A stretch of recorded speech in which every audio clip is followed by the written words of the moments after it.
حضرت ابو رافع اس حدیث پاک کا راوی ہیں، روایت کرتے ہیں کہ میں نے آقا علیہ السلام کو دیکھا کہ جب حضرت فاطمہ کے ہاں حضرت امام حسن بن علی پیدا ہوئے تو آقا علیہ السلام نے ان کے کان میں اذان پڑھی۔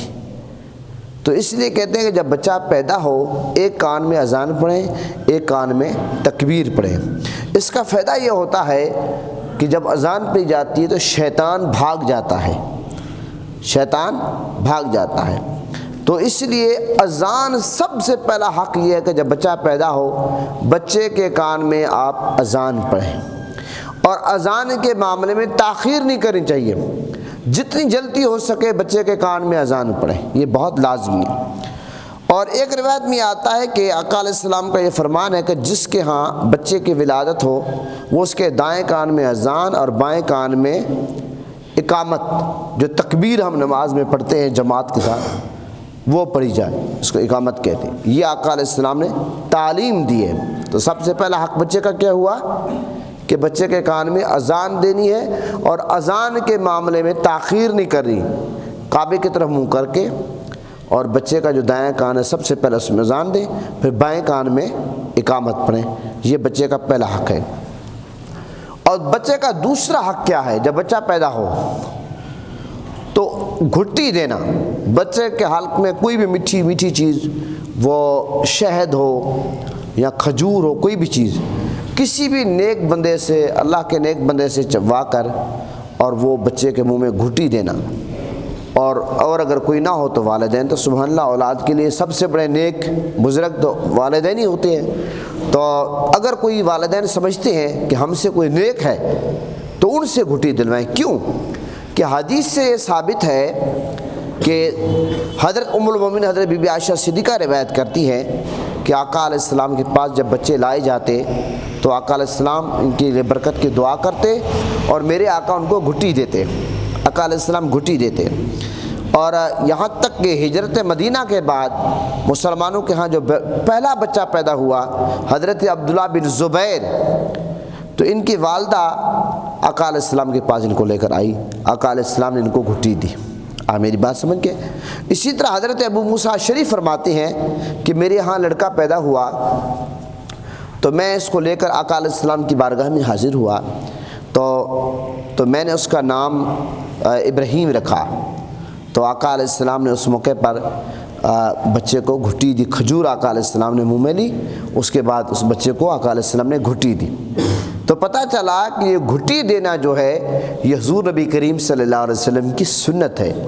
آج کل کیونکہ آپ کو پتہ ہے اکثر بچے ہسپیٹل میں پیدا ہوتے ہیں، آپ یہ دیکھتے ہیں، تو اس لیے لوگ یہ چیز بھول جاتے ہیں۔ کوشش یہ کرنی چاہیے نبی پاک صلی اللہ علیہ وسلم کی جو سنت ہے اس کو ہمیں اپنانا چاہیے، سنت کو ترک نہیں کرنا چاہیے۔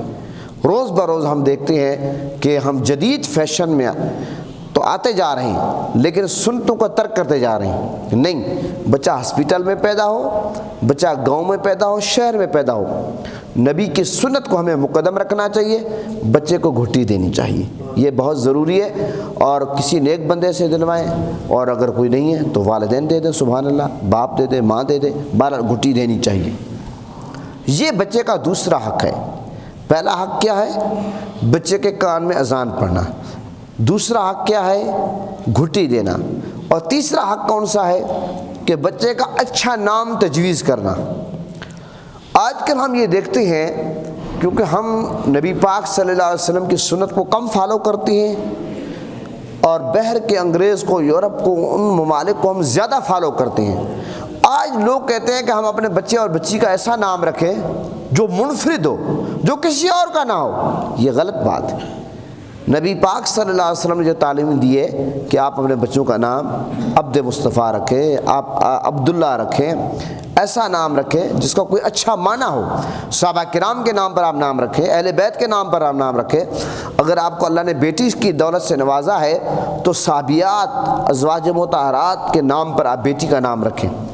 اب لوگ نام ایسے کی تلاش میں ہوتے ہیں کہ جس کا نام کو نام کا معنی کا پتہ ہے نہ کچھ پتہ ہے، لوگ وہ نام کا انتخاب کر لیتے ہیں، بعد میں جا کر حساب کراتے رہتے ہیں، بیٹی بیمار رہتی ہے، یہ کو نام کا اثر ہے، فلاں فلاں۔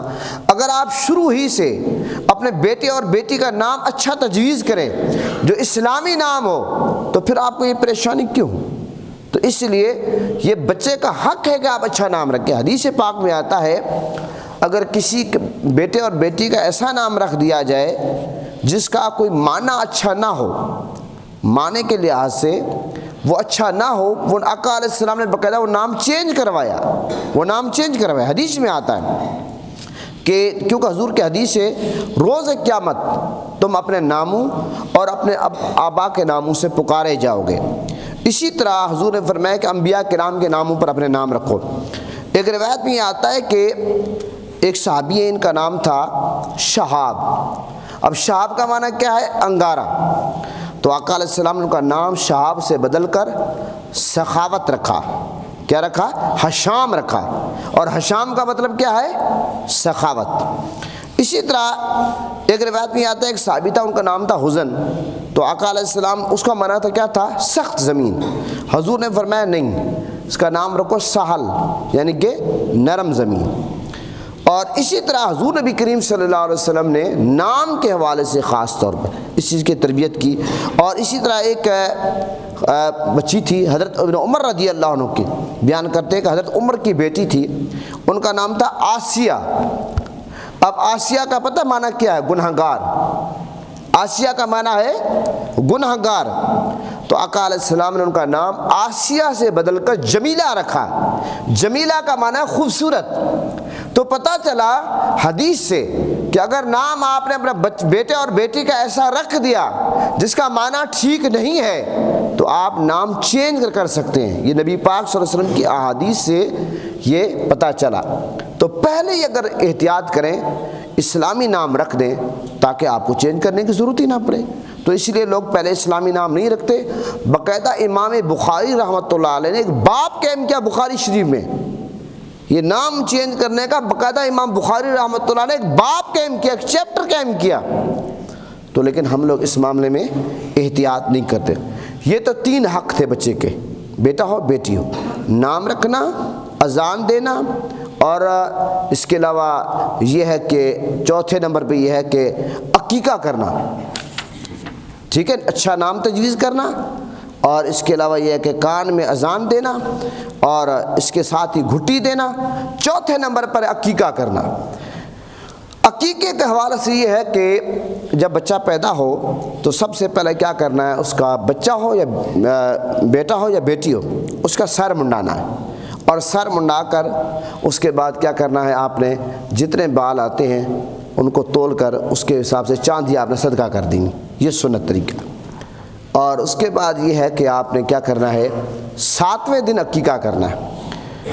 بیٹے کی طرف سے 2 بکرے اور بیٹی کی طرف سے 1۔ اور عقیقہ جو ہے یہ کبھی معاف نہیں ہوتا۔ ہاں جو غریب ہے، جو طاقت نہیں رکھتا، اس کو معاف ہے، لیکن جیسے ہی وہ عقیقہ کرنے کی طاقت رکھے گا اس کو فوراً عقیقہ کرنا چاہیے۔ عقیقہ زندگی میں کبھی معاف نہیں ہوتا، یہ بات یاد رکھیں۔ 7ویں روز کے حساب سے آپ نے عقیقہ کرنا ہے۔ مثال کے طور پر اگر ایک بچہ ہے وہ جمعہ کے دن پیدا ہوا، اب اس کا 7واں روز کب بنے گا؟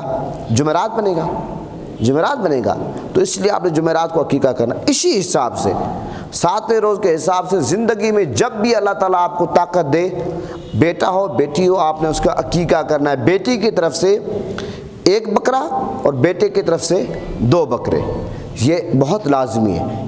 اور کیونکہ نبی پاک صلی اللہ علیہ وسلم کا فرمان حدیث ہے کہ ہر بچہ اپنے عقیقے کے عوض گروی رہتا ہے، ہر بچہ اپنے عقیقے کے عوض گروی رہتا ہے، لہذا پیدائش کے 7ویں روز اس کی طرف سے جانور قربان کیا جائے، اس کے سر کے بال منڈائے جائیں اور اس کا نام رکھا جائے۔ تو ہمارے ہاں میں یہ دیکھتا ہوں گاؤں میں لوگ عقیقے کے معاملے میں تاخیر نہیں کرتے۔ شہر میں نے دیکھا اچھے کھاتے پیتے گھرانے کے لوگ ہیں، بچوں کا عقیقہ نہیں کرتے۔ اور وہ انتظار کرتے تھے ہم قربانی میں حصہ ڈالیں گے، اور بہت سارے لوگ کرتے ہی نہیں ہیں، مجھے خود معلوم ہے۔ حالانکہ یہ ایک ایسا معاملہ ہے، بچہ گروی رہتا ہے، جب آپ کی ایک چیز گروی رکھی جائے کیا آپ سکون محسوس کرتے ہیں؟ اگر کوئی بندہ آپ کا گاڑی گروی رکھ لے، آپ کا مکان گروی رکھ لے، آپ کو کوئی 10 لاکھ روپیہ کو گروی رکھ لے، آپ سکون محسوس کریں گے؟ تو آپ کا بچہ گروی ہے، بیٹا گروی ہے، آپ سکون کی نیند سو رہے ہیں۔ حضور کی حدیث ہے کہ جب تک عقیقہ نہ کریں بچہ گروی رہتا ہے، لہٰذا عقیقے کے معاملے میں جو ہے بالکل ہمیں تاخیر نہیں کرنی چاہیے۔ اور یہ بھی یاد رکھیں عقیقے کے جانور کے وہی احکام ہیں جو قربانی کے جانور کے، اور اس کے بارے میں یہ بھی حکم ہے کہ جب آپ گوشت تقسیم کریں بہتر یہ ہے کہ کچا گوشت تقسیم کر دیں اور ہڈیاں نہ توڑیں۔ اس کے بارے میں زیادہ حکم یہ ہے کہ ہڈیاں نہیں توڑنی چاہیے، بہتر یہی ہے۔ تو کیونکہ نبی پاک صلی اللہ علیہ وسلم سے، باقی صحابہ سے باقاعدہ عقیقے کے حوالے سے بے شمار روایت ثابت ہے۔ اور بچے کے سر پر زمانہ جاہلیت میں کیا ہوتا تھا کہ جب کسی کے ہاں بچہ پیدا ہوتا تھا تو بکری ذبح کرتے تھے تو اس کا خون بچے کے سر پہ لگا دیتے تھے، لیکن نبی پاک صلی اللہ علیہ وسلم نے، اسلام نے اس بات سے منع فرمایا، نہیں آپ خون نہ لگائیں بلکہ زعفران لگائیں، سر پہ زعفران لگائیں، آپ خون نہ لگائیں، اسلام نے اس چیز سے منع کیا۔ تو یہ جو چوتھا حق ہے بیٹے اور بیٹی کا کیا ہے؟ عقیقہ ہے۔ اب 5ویں حق کی طرف آتے ہیں۔ تو بیٹے کا عقیقہ کرنا، ختنہ کرنا، یہ سنت ہے۔ ایک بات ذہن نشین کرنے، یہ جو ختنہ ہے یہ سنت ہے، اور یہاں تک زمانہ رسالت میں جب بھی کوئی شخص مسلمان ہوتا اگر اس کا ختنہ نہ کیا ہوتا تو حضور نبی کریم صلی اللہ علیہ وسلم حکم دیتے کہ اس کا ختنہ کیا جائے۔ یہ ختنہ کرنا سنت ہے، اور یہاں تک یہ 5 چیزیں جو فطرت میں شامل ہے: ختنہ کرنا، زیر ناف کے بال اور بغلوں کے بال، ناخون اور مونچھیں پست کرانا، یہ چیزیں جو ہے بہت لازمی ہیں۔ اور یہاں تک کہ ختنے کے حوالے سے یہ آتا ہے کہ نبی پاک صلی اللہ علیہ وسلم کا یہ فرمان ہے کہ اپنے آپ سے کفر کے بال منڈاؤ اور ختنہ کراؤ۔ جو بندہ اسلام کو قبول کرتا نبی پاک صلی اللہ علیہ وسلم یہ حکم دیتے۔ اور ختنہ کرنا کیونکہ حضرت ابراہیم علیہ السلام کی سنت ہے۔ حضرت ابو ہریرہ کی روایت ہے کہ حضرت ابراہیم علیہ السلام کا ختنہ اس وقت ہوا جب آپ 80 سال آپ کی ایج تھی۔ یہ روایت سے حضرت ابو ہریرہ راوی ہے۔ اب یہ باتیں کیونکہ ہمیں اجنبی اس لیے لگتی ہیں کہ آج کل ممبر و محراب سے، ٹیلی ویژن سے ان موضوعات پر کوئی بات ہی نہیں کرتا۔ یہ بنیادی چیزیں ہیں، ان موضوعات پر کوئی بات کرتا ہی نہیں ہے، اس لیے جب بات کی جائے تو لوگوں کو یہ باتیں بڑی عجیب سی لگتی ہیں۔ اس لیے آقا علیہ السلام کا یہ فرمان ہے کہ 7ویں دن بچے کا نام رکھنا اور ختنہ کرنا یہ سنت ہے۔ 7ویں دن عقیقہ کرنا ہے، 7ویں دن ہی بچے کا یہ ہے کہ نام بھی رکھنا ہے اور بچے کا ختنہ بھی کرنا ہے۔ یہ سارے کام 7 دن سے ہیں۔ اور اذان جو ہے، اذان کے لیے جو بچے کے کان میں اذان آپ نے پڑھنی ہے اس کے لیے 7 دن کا انتظار کوئی ضروری نہیں ہے، وہ آپ پہلے دن بھی دے سکتے ہیں، تاکہ سب سے پہلے۔ اس لیے یہاں تک میں نے پڑھا ہے آج یہ جو دائیاں وغیرہ شور کرتی رہتی ہیں پیدائش کے وقت، ان کو بھی شور کم کرنا چاہیے تاکہ بچے کے کان میں سب سے پہلے اللہ اور اس کے رسول کا نام جائے۔ اذان پڑھنی چاہیے اور اذان میں تاخیر نہیں کرنی چاہیے۔ لوگ کہتے ہیں بچہ ابھی تو ہاسپٹل میں ہے، کیونکہ اکثر بچے آپریشن سے آج کل پیدا ہو رہے ہیں، یہ بھی اللہ کا عذاب ہے، پتہ نہیں کیا ہے۔ پہلے تو بچے ویسے آپ نارمل پیدا ہوتے تھے، اب اکثر آپ کیسز دیکھتے ہیں کہ بچے ہاسپٹل میں پیدا ہو رہے ہیں، آپریشن کے ذریعے پیدا ہو رہے ہیں، اللہ معاف فرمائے۔ تو اس لیے لوگ کہتے ہیں بچہ ہاسپٹل میں ہے، گھر میں آئے گا پھر عقیقہ کریں گے، پھر ہم بچے کے کان میں اذان دیں گے، پھر بچے کے نام تجویز کریں گے۔ بھئی اگر خدا نہ خواستہ بچے کو کچھ صحت کا معاملہ ہے، بچہ مہینہ 2 مہینے ہاسپٹل رہے، تو کیا آپ کچھ بھی نہیں کریں گے؟ بھئی یہ اسلامی جو کام ہے، ہاسپٹل میں ہو، بچہ گاؤں میں ہو، شہر میں ہو، جنگل میں ہو، منگل میں ہو، آپ کو اس میں تاخیر نہیں کرنی چاہیے۔ کیا پتہ یہ اسلام کی برکت سے اللہ تعالیٰ بچے کو صحت یاب کر دے، تو اس لیے یہ بہت ضروری ہے۔ اسی طرح دودھ پلانا، یہ جو دودھ کا معاملہ ہے، مائیں اپنے بچوں کو قرآن پاک میں آتا ہے کہ 2 برس یعنی کہ 2 سال تک دودھ پلائیں، تو اور اس کی مدت پوری کرنی چاہیے ماؤں کو۔ اچھا، یہ دودھ کے حوالے سے بعض علماء کہتے ہیں کہ ماؤں کو دودھ پلانا واجب ہے، بعض علماء کہتے ہیں مستحب ہے۔ اگر کوئی اور ذریعہ نہ ہو، یعنی کہ باپ جو ہے اپنے بیٹے کو اجرت پہ دودھ نہیں پلوا سکتا اور باقی معاملات اخراجات برداشت نہیں کر سکتا، اور باقی جو دودھ ہے بچے کے صحت کے لیے موافق نہیں ہے، تو اس لیے علماء کہتے ہیں کہ پھر یہ جو دودھ ہے ماں کو پلانا واجب ہے، اور اگر کوئی اور ذریعہ ہو سکتا ہے پھر مستحب ہے۔ لیکن اس پر علماء کرام نے تفصیل لکھا، جو بچے کی صحت کے لیے، بچے اور بچی کی صحت کے لیے ماں کا دودھ حیثیت رکھتا ہے، دنیا کی کوئی غذا نہیں رکھتی۔ اس لیے اب یہ ہر معاملہ فیشن کا ہو گیا، یہ بھی فیشن کا دور آ گیا کہ مائیں آج کل بچوں اور بچی کو، بیٹے اور بیٹی کو دودھ نہیں پلاتی، یہ شہری ماحول میں۔ لیکن شہری بھی بہت اچھے لوگ بھی ہوتے ہیں الحمدللہ، گاؤں میں تو لوگ پلاتے ہیں۔ لہٰذا دودھ جو ہے میں کوشش کریں اپنے بچوں اور بیٹی کو پلائیں، اور یہ ضروری ہے۔ اسی طرح ایک اور بات کہ بچوں سے محبت کرنا، اولاد کے درمیان انصاف کرنا، یہ بھی بہت ضروری ہے۔ حدیث پاک میں آتا آقا علیہ السلام کا فرمان ہے کہ جو رحم نہیں کرتا اس پر رحم نہیں کیا جائے گا، اور میرے آقا کا یہ بھی فرمان ہے کہ ایک شخص بارگاہ مصطفیٰ میں آیا، ایک دیہاتی، تو حضرت بی بی عائشہ روایت کرتی ہیں کہ ایک دیہاتی بارگاہ مصطفیٰ میں آیا، پوچھا یا رسول اللہ کیا آپ بچوں کو چومتے ہیں، بچوں سے پیار کرتے ہیں؟ ہم تو بچوں کو نہیں چومتے۔ آقا علیہ السلام نے فرمایا اگر اللہ نے تیرے دل سے رحمت کو نکال لیا ہے تو میں کیا کر سکتا ہوں؟ ہمارے دل میں حضور نے فرمایا رحمت ہے، اس لیے ہم اپنے بچوں سے پیار کرتے ہیں، محبت کرتے ہیں، بچوں کو چومتے ہیں، بچے تو ہیں پیار کی چیز۔ تو حضور نے فرمایا اگر اللہ تعالیٰ نے تیرے دل سے رحمت کو نکال دیا تو ہم کیا کریں؟ لہٰذا بچوں سے وہی پیار کرتا ہے جس کے دل میں رحمت ہے، جس کے دل میں رحم ہے، اور جس کے دل میں رحم ہی نہیں ہے تو وہ کیا بچوں سے پیار کرے گا۔ اور اسی طرح سب سے پہلے بچے کو کیا سکھانا چاہیے؟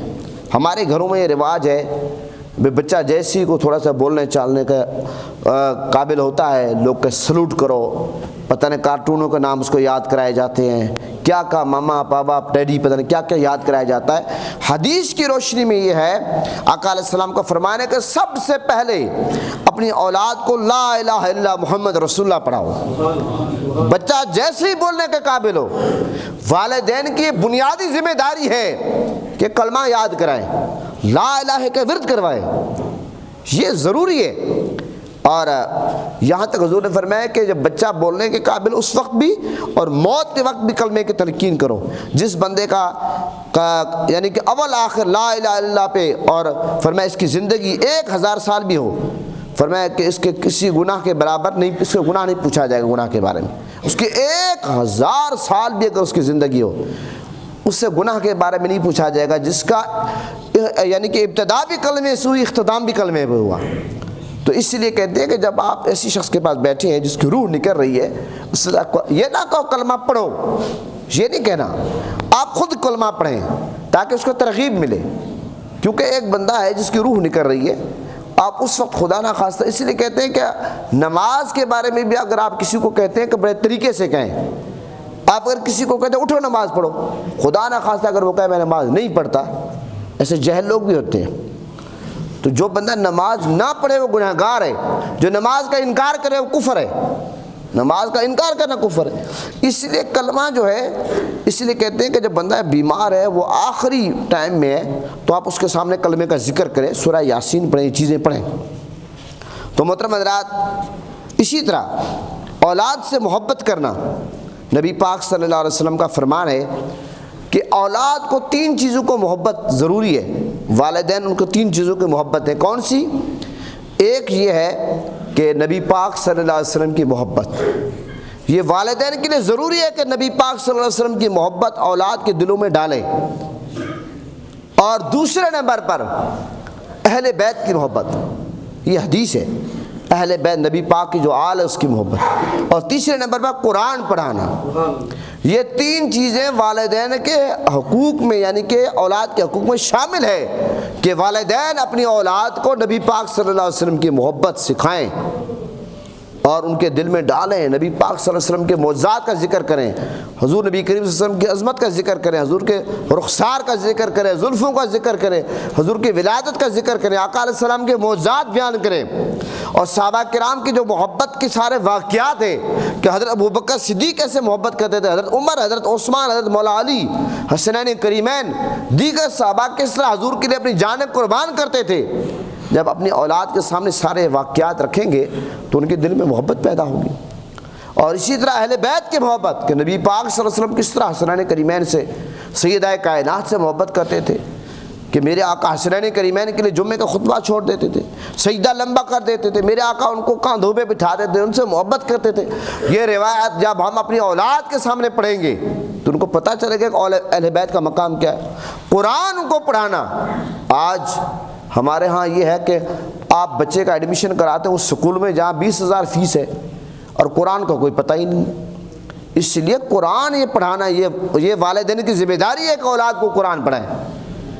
آج والدین اس کو ذمہ داری نہیں سمجھتے، آج سکول، کالج، یونیورسٹی کی فیسیں ادا کرنا والدین ذمہ داری سمجھتے ہیں اور قرآن کی تعلیم کو ذمہ داری نہیں سمجھتے اور کوئی اہمیت ہی نہیں دیتے۔ بچہ ایک دن آ رہا ہے، دوسرا دن نہیں آ رہا، یہی حال ہوتا ہے۔ لیکن سکول میں کبھی چھٹی نہیں کراتے، ٹیوشن پہ چھٹی نہیں کراتے، خود ماں باپ صبح اٹھتے ہیں، بچے کو ناشتہ کراتے ہیں، تیار کرتے ہیں، بیٹا آپ نے سکول جانا ہے۔ لیکن قرآن کی لے کر مسجد میں بچہ پڑھنے آتا ہے، وہ اہتمام نظر نہیں آتا، اور یہ ہمارے ایمان کی کمزوری ہے۔ ہمیں خاص طور پر اس چیز کا خیال رکھنا چاہیے کہ اپنی اولاد کے دل میں نبی پاک صلی اللہ علیہ وسلم کی محبت پیدا کرنی چاہیے۔ اور ایک بات اور کہ اولاد کے درمیان انصاف کرنا۔ آپ اگر یہ کہیں کہ ساری جائیداد ایک بیٹے کے نام پر کر دیں، ایک بیٹی کے نام پر کر دیں، اور ایک بچے کو بیٹے کو پیار دیں، دوسرے کو پیار نہ دیں، ایک سے بات کریں دوسرے سے بات نہ کریں۔ نبی پاک صلی اللہ علیہ وسلم کا فرمان ہے، حضرت نعمان بن بشیر راوی ہیں، آقا علیہ السلام نے فرمایا کہ اپنی اولاد کے درمیان عدل کرو، انصاف کرو، اور یہاں تک روایت میں فرماتا ہے کہ اپنی اولاد کو تحفہ دیتے وقت بھی برابری رکھو، انصاف کرو۔ اور پس حضور نے فرمایا کہ ان میں سے کسی کو اگر میں فضیلت دیتا تو فرمایا کہ بیٹیوں کو فضیلت دیتا، حضور نے فرمایا، لیکن کیونکہ اولاد کے درمیان انصاف کرنا یہ بہت ضروری ہے۔ اور اسی طرح جس طرح ہمارے معاشرے میں لڑکیوں کو جائیداد سے محروم کیا جاتا ہے، بیٹیوں کو، یہ بہت بڑا ظلم ہے۔ اسلام نے جو بیٹے اور بیٹی کا حصہ مقرر کیا ہے، والدین کو وہ دینا چاہیے، اور اگر وہ بیٹے کو دے دیتے ہیں بیٹی کو نہیں دیتے تو باپ نے مر جانا ہے، قیامت کے دن باپ کو حساب دینا پڑے گا۔ اس لیے یہ اس معاملے میں خاص طور پر خیال رکھنا چاہیے۔ اور رزق حلال اولاد کو کھلانا یہ والدین کی ذمہ داری ہے۔ اگر والدین کہیں کہ ہم کرپشن کرتے ہیں، چوری کرتے ہیں، ڈکیتی کرتے ہیں، سودی کاروبار کرتے ہیں، اور اولاد کو وہ رزق کھلاتے ہیں اور بینک بیلنس چھوڑ کر جائیں گے، یہ والدین اولاد کے ساتھ ظلم کر رہے ہیں، اولاد کے ساتھ انصاف نہیں کر رہے، اور اس کا جواب والدین کو دینا پڑے گا۔ اگر والدین چاہتے ہیں کہ ہماری اولاد کی اچھی تربیت ہو، سب سے پہلے والدین کو چاہیے کہ رزق حلال، بے شک سادی غذا کھلائے، سادہ لباس پہنائے، سادے سکول میں تعلیم دلوائیں، لیکن رزق حلال ضروری ہے۔ اگر حرام پر آپ بنیاد رکھیں گے، آپ کہیں گے کہ کل یہ بیٹا اس کی اچھی تربیت ہوگی، یا آپ کی قبر پہ آ کر آپ کی فاتحہ پڑھے گا، یہ غلط فہمی ہے۔ آپ کو پتہ ہونا چاہیے جس نے اپنی اولاد کی غلط تربیت کی اور حرام رزق کھلایا، حرام رزق سے کوٹھی بنگلے بنا کر دیے، آپ بہت سارے دیکھتے ہیں کہ وہ اپنے ماں مر جائے جنازے میں بھی نہیں آتے، اور اگر آپ نے کسی اور کو نہیں دیکھا، سیاستدانوں کو تو دیکھا ہے، بہت سارے سیاستدان مر جاتے ہیں، ان کے بیٹے بیٹی ان کے والدین کے جنازے میں نہیں آتے۔ اس لیے ہمیں اس چیز کا خیال رکھنا چاہیے۔ اور تربیت جو ہے، تربیت اس چیز کا نام نہیں ہے کہ آپ کہیں کہ ہم لاکھوں روپے بیٹے بیٹی کی فیسیں برداشت کریں، تربیت اس چیز کا نام ہے آپ ٹائم دیں۔ آج ہم دیکھتے ہیں کہ بچے اور بچیوں کو لوگ ٹائم والدین نہیں دیتے، اور حال یہ ہوتا ہے کہ بیٹا اور بیٹی الگ کمرے میں بیٹھے ہیں، لیپ ٹاپ کھول کر بیٹھے ہیں، نیٹ کھول کر بیٹھے ہیں، رات کے 2 بجے تک لگے ہوئے ہیں، والدین کو خبر ہی نہیں ہے۔ اس لیے اگر اسکول، کالج، یونیورسٹی میں آپ فیسیں برداشت کرتے ہیں تو آپ خبر بھی لیں کہ وہ کیا پڑھ رہے ہیں، وہاں دوستیوں میں لگے ہیں کہ تعلیم حاصل کر رہے ہیں۔ تو محترم حضرات، یہ بہت ضروری چیزیں ہیں جس کا ہمیں خیال رکھنا چاہیے، جس کا خیال آج کل نہیں رکھا جاتا۔